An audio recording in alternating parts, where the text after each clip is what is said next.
My parents didn't even notice I moved out. Now, my dad's threatening to cut my college funds, but I graduated 3 years ago. Please like this video and subscribe our channel for more now. So I'm the youngest of five, and when I say youngest, I don't mean just by a little bit. There's like a 7-year gap between me and my next sibling. To be honest, I always felt invisible growing up. My siblings all had their own stuff going on, and I guess my parents just assumed that because I wasn't sick or struggling with mental health issues like the rest of them, I didn't need them. I'm not trying to be all woe is me or whatever, but it's the truth. The others were always in and out of hospitals, therapy, you name it. And me, I was just there. The glass child, they call it, right? You can see me, but you don't really notice me. I was fine with that for the most part. I spent a lot of time by myself, playing video games, reading, keeping to myself. I had to learn to entertain myself because, well, no one else was really around to do it. It's not like I was expected to take care of my siblings, though. I've seen other people talk about how they had to sacrifice their childhoods to look after their brothers or sisters, but that wasn't me. My parents handled all that, so credit where credit's due. But because I wasn't causing problems, because I wasn't in crisis mode like my siblings, I just kind of fell through the cracks. I didn't need help, so I didn't get any. I don't think my parents did it on purpose or anything. It's just that when you've got 4 kids constantly dealing with health stuff, the one who's healthy is kind of like an afterthought.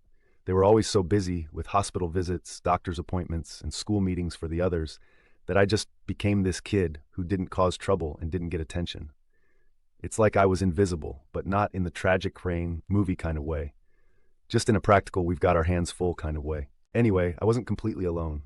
When I was about 9, I made 2 friends, Mia and Clara, who were basically in the same boat. Their families weren't great either, and we kind of found each other in this unspoken way. We just clicked, you know? We understood what it was like to be ignored, to be left out, and that bonded us. Over time, they became more like my real family than my actual family ever did. We were inseparable all through school, and we stuck together even after high school ended. We went to college together, graduated together, and eventually moved to a new state together. It was like we built our own little family out of the scraps of what our real families couldn't give us. As for my parents, we didn't talk much once I left home. I guess that was to be expected since we never really talked when I was still living there either. My mom would text me now and then, mostly small talk, stuff like, how's school, or what are you doing for work, that kind of thing. Our relationship was super surface level, but honestly, that was an improvement from my teenage years. Back in high school, we barely spoke at all. So, yeah, I didn't expect much from them, and I didn't ask for much either. I think what really made it clear how disconnected I was from them was this one phone call from my mom last year. It was a few days before Thanksgiving, and she called me out of nowhere.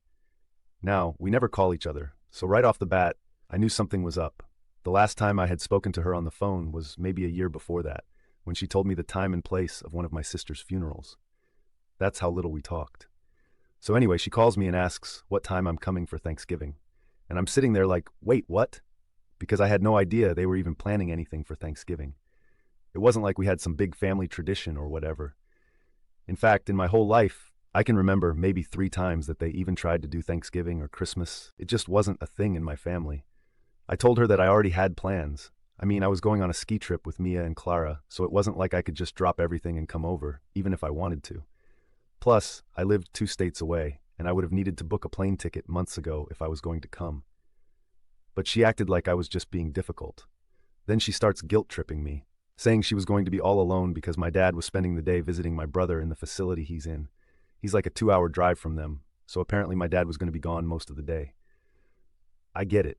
I really do. But she gave me 3 days' notice. 3 days. And I was supposed to just magically show up and make her feel better? I told her I couldn't come, and she got mad, saying I didn't care about the family or some crap like that. I repeated that I already had plans, and she hung up on me. After the call, I sat there for a bit, feeling guilty, but also kind of pissed. Like, I hadn't heard from them in forever, and now all of a sudden, I'm the bad guy for not coming home for Thanksgiving. I scrolled through our old texts just to make sure I hadn't missed anything, but nope. Nothing about Thanksgiving. Nothing about wanting to see me. She just sprung it on me last minute like I was supposed to drop everything and be there.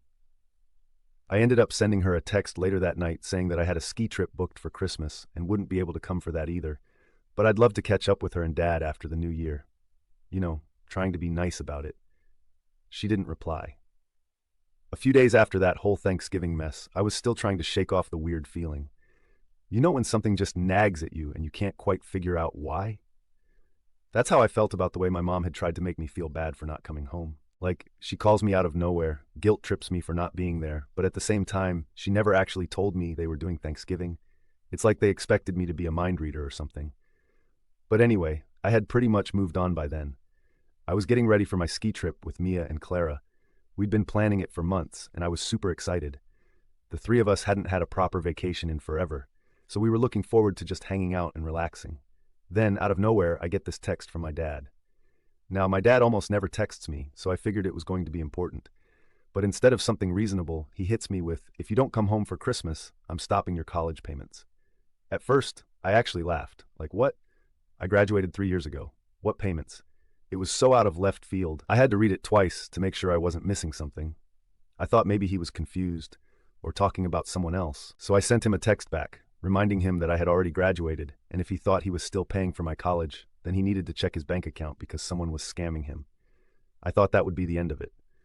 Honestly, I figured he'd feel stupid once he realized I wasn't in school anymore. But no. A few hours later, I get another text from him, this time saying that I was being selfish and ungrateful. He threw in a bunch of stuff about how they'd sacrificed so much for me and my siblings and how I didn't appreciate any of it.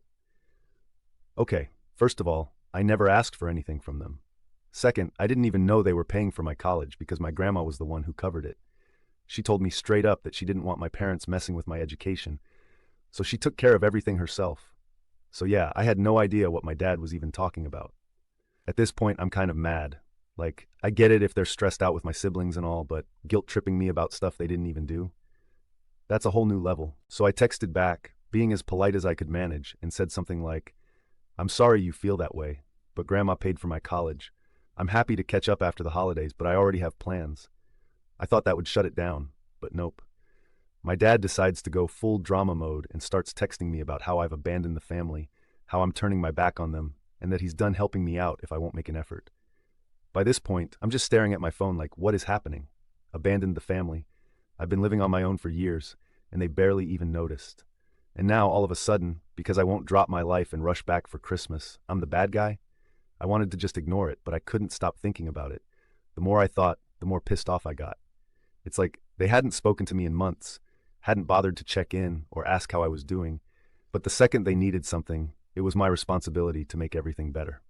I was supposed to be their backup plan or something. So I called Mia and Clara to vent. They both said the same thing, that it sounded like my parents were just using me as a guilt trip. Mia said that they probably wanted me back home for Christmas so they wouldn't feel bad about themselves, not because they actually wanted to see me. Clara, as usual, didn't hold back and said straight up, "Screw them. You don't owe them anything." I decided to sleep on it and cool off before responding again, but as I was lying there, my phone buzzed again. It was my dad. But this time, the text was short and cold. He said, "If you don't come home, don't bother coming back at all." I read that, and honestly, I just felt numb. Like, how did we get here? How did we go from not talking for months to basically disowning me because I wasn't coming for Christmas? It didn't even feel real.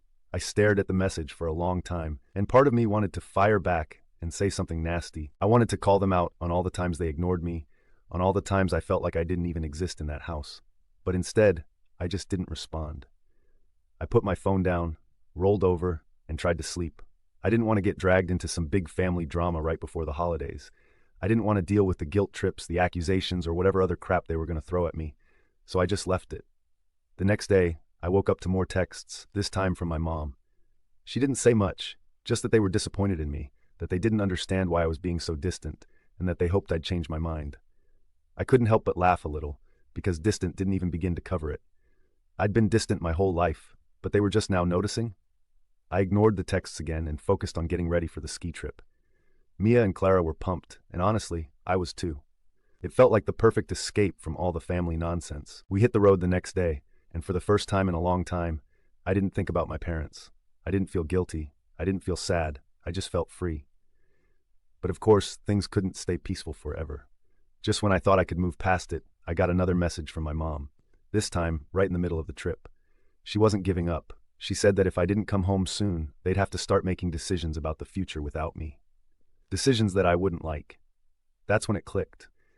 They were planning something bigger than just Christmas. Maybe they were talking about one of my brothers or something with the house. I didn't know what. But suddenly, it made sense why they were pushing so hard. They didn't want me around just for the holidays. They wanted me back in the fold for some bigger reason. And honestly, that realization was like a punch in the gut. All this time, I thought they were just being clingy or feeling lonely, but it was never about me. Not really. It was about what they could get from me. I was done. So after that whole mess with my parents trying to guilt trip me, I thought things would just die down. I ignored their texts, went on the ski trip, and tried to focus on the fact that I had my own life, my own plans, and I wasn't going to let them drag me back into their world of guilt and expectations. But of course, it wasn't that simple. I was back home just getting settled into my usual routine when I got a message from my older brother, Jake. Now, I hadn't talked to Jake in months, probably longer actually. Jake was the one sibling who, when we were growing up, I thought would maybe understand me a little. He wasn't as sick as my other brothers, so I always figured we could have had something more. But he was always too wrapped up in his own life. Whatever. Anyway, seeing his name pop up on my phone surprised me. His message was simple. Hey, we need to talk. I didn't know what he wanted, but I wasn't in the mood for more family drama. I texted back, about what? A few minutes later he called me. I debated whether to answer, but curiosity got the better of me, so I picked up the phone. Before I could even say hello, he jumped straight into it. Mom and Dad have been talking about making you the legal guardian for one of the boys when they're gone. I swear, I almost dropped the phone. My heart was racing, and I just sat there, stunned for a few seconds. Was this some kind of joke? Like after all these years of barely being in my life, now they're just going to dump this responsibility on me? What the hell are you talking about? I finally managed to ask. Jake sighed, like I was the one being unreasonable. You know how things are with Mom and Dad. They've got a lot on their plate with the other boys, and they're not going to be around forever. They need to know someone's going to step up and take care of things when they're gone. I could feel my blood boiling. And they think that someone is me? After everything? After all the ignoring and guilt tripping, they just assume I'm going to drop everything and take over their mess? Jake didn't seem to get why I was so upset. Look, I know it's a lot, but you're the only one who's really stable. The rest of us, we've got our own issues. I almost laughed. Yeah, well, maybe you guys should have thought about that before now. I didn't even know this was a thing. They never told me they were going to talk to you about it, he said. But I figured you should know before they tried to spring it on you. I was pissed. This wasn't just about Christmas or Thanksgiving anymore. This was bigger. They were planning something long-term, and they hadn't even thought to talk to me until now, when it was convenient for them. They hadn't spoken to me in years, and now they wanted me to step in as the responsible one? No, just no. So what, they've been discussing this behind my back? I asked, still trying to wrap my head around it. Like they just decided I'd take on the responsibility without even asking me? Yeah, pretty much, Jake admitted. They've been planning for a while. I sat there in silence for a minute, just staring at the wall, trying to process everything. Part of me wanted to scream at Jake, but I knew it wasn't really his fault. He was just the messenger. But that didn't change the fact that my parents were about to screw me over in the biggest way possible. They weren't just asking for a favor. They were asking me to dedicate the rest of my life to cleaning up after them. I was done being invisible, but I sure as hell wasn't going to become their backup plan now. So what am I supposed to do? I asked, feeling more defeated than anything. Just drop my whole life and move back home? Give up everything I've worked for? Jake didn't have an answer for that. He tried to talk about how hard things were for our parents, how they were struggling to manage everything with my brother's care. But I didn't care. I'd spent my whole life being pushed to the side because I wasn't a problem. Now they wanted to use me because I was the only one who had my life together? It wasn't fair. I'm not doing it, I said, cutting him off mid-sentence. I'm not going to be their backup. They didn't give a crap about me for the last 25 years, and they sure as hell don't get to make me responsible for everyone. Now, Jake was silent for a second, then said, I get it, I do, but you're still part of the family. Family. That word made me want to scream. Sure, I was part of the family, but only when it was convenient for them. Only when they needed something. When I was a kid, they didn't care if I was okay or if I needed help. But now that they were scared of what the future held, suddenly, I was the one they needed. Tell them I'm not interested, I said, and don't bother calling me about this again. I hung up before Jake could respond, and for a while I just sat there, staring at the phone, trying to calm down. I felt like my whole life had been leading up to this moment, where I'd finally had enough. Enough of the guilt trips, enough of the manipulative texts, enough of being ignored and then used. I wasn't going to be their safety net. A few days passed without any contact from Jake or my parents. It was almost like they were waiting for me to come to my senses, to change my mind and be the good daughter they'd suddenly decided I should be. But I wasn't about to budge. I wasn't going to let them dump their problems on me just because I was the only one left standing. Then, a letter came in the mail. It was from my mom. She hadn't even called. She just sent a letter, like we were living in the 1800s or something. The letter was long and rambling, filled with the same guilt-tripping crap I'd heard before. She went on about how much they needed me, how hard things were for them, and how they didn't know what they were going to do if I didn't help. But what really pissed me off was the last part. My mom wrote, "We're not asking for much, Olivia. We just need to know that when we're gone, someone will step up for the family." That's when I realized what this was really about. They didn't care about me. They just cared about making sure their mess was cleaned up after they were gone. They didn't want me back in their lives because they missed me or loved me. They wanted me because I was convenient, because I was the only one who hadn't fallen apart. I crumpled up the letter and threw it in the trash. I was done. Update 1. After that letter from my mom, I thought I had reached my limit. I mean, what else could they throw at me that I hadn't already seen? I was already done with their guilt trips, their manipulations, their trying to make me responsible for their mess. But of course, I was wrong. It wasn't over, not even close. A week or two after I trashed the letter, I got another call. This time from a number I didn't recognize. I almost didn't pick up, but something in me was curious. Maybe it was Jake again, or maybe it was one of my parents trying a different number since I'd been ignoring theirs.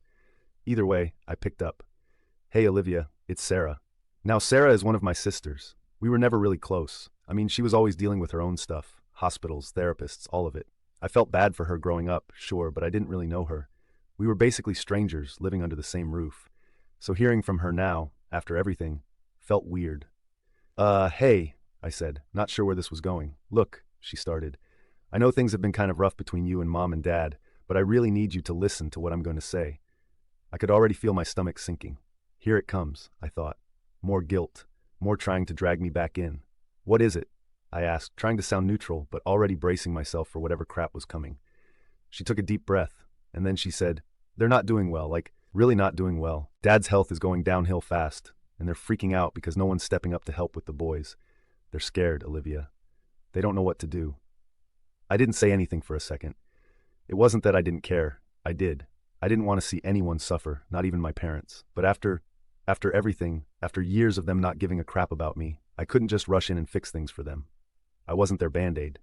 "I'm sorry to hear that," I said carefully. "But I can't just drop everything. I have a life too, Sarah." She sighed, and I could tell she was frustrated. "I get that. But you're the only one who's in a position to help. Jake's barely holding it together, and you know what's going on with me and the others. There's no one else, Olivia. They're desperate." "Desperate because they ignored this for years," I shot back, feeling the anger bubble up again. "They let this all build up, thinking it would just go away. And now, because I'm the one who managed to get out and make something of my life, it's my responsibility? That's not fair, Sarah." "I know it's not fair," she said quietly, "but this is where we are. They need help." And there it was again. The same old story, the same old guilt. No matter what I did, no matter how far I tried to move away from it, they always found a way to drag me back. I could feel the pressure building inside me, the frustration and resentment that had been simmering for years now coming to a boil. "I'm not doing it," I said, my voice sharper than I intended. "I'm not going to be the one to clean up their mess. They didn't care about me when I was a kid, and they sure as hell don't get to come to me now just because it's convenient. I've got my own life. They need to figure this out themselves." I could hear the hurt in Sarah's voice when she spoke again. "I get it, Olivia. I really do. But this isn't about you or me. It's about the family. It's about what's going to happen to the boys when they're gone. If we don't step up, who will?" That hit me hard. Not because I suddenly felt responsible, but because it made me realize just how trapped we all were. My parents had spent years neglecting me, pushing me to the side, and now they were trying to use me as their escape plan. And my siblings? They were stuck in the middle of it all, just as trapped as I was. Only they didn't have the strength to fight back. "I'm sorry," I said again, softer this time, "but I can't. I won't." There was a long pause, and I could feel the weight of her disappointment through the phone. But I wasn't going to cave. Not this time. I couldn't. "Okay," she said finally, her voice flat. "I'll tell them." She hung up before I could say anything else, and I just sat there for a while, staring at my phone, feeling a mix of relief and guilt. I didn't owe my parents anything. I knew that. But still, it hurt. It hurt to know that my family was falling apart, and I was powerless to stop it. Or maybe I wasn't powerless. Maybe I just wasn't willing to sacrifice myself for them anymore. A few days later, I got another letter from my mom. This time, it was even worse. She didn't even bother with pleasantries. She went straight for the guilt trip. She wrote about how disappointed she was in me, how I was letting the family down, how she couldn't believe I would turn my back on them in their time of need. She threw in a bunch of stuff about how hard it was for her and my dad, how they'd sacrificed so much for us, and how she didn't know what she'd done to deserve a daughter who was so selfish. It was brutal.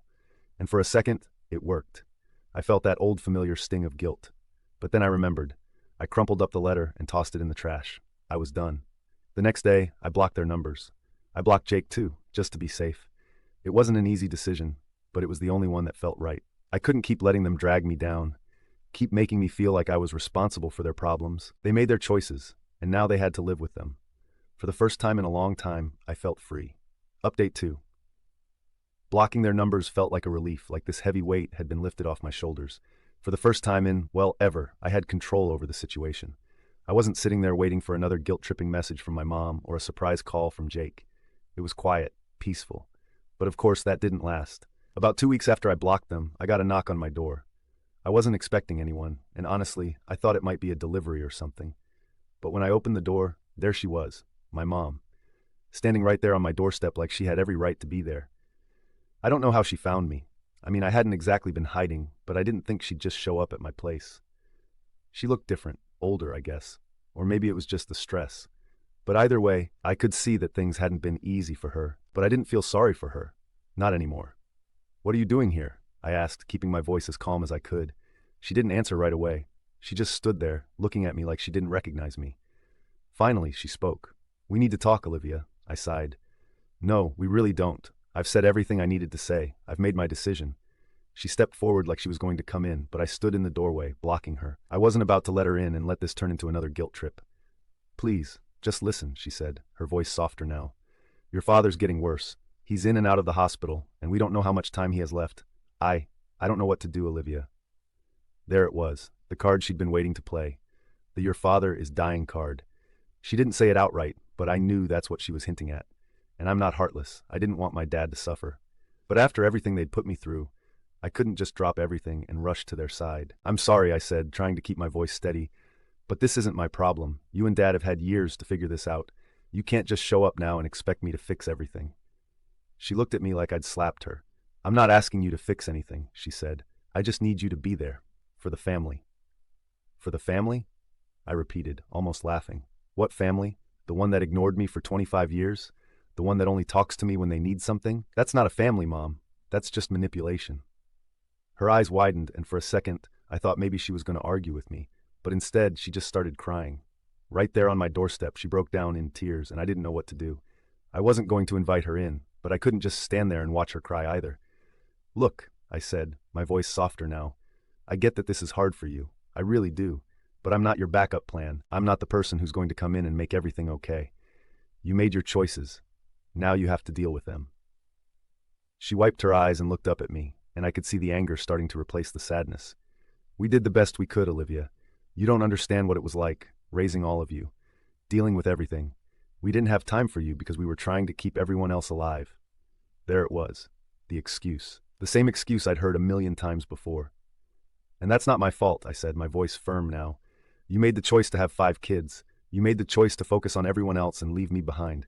That was your decision, not mine. And now you're trying to make me feel guilty for it.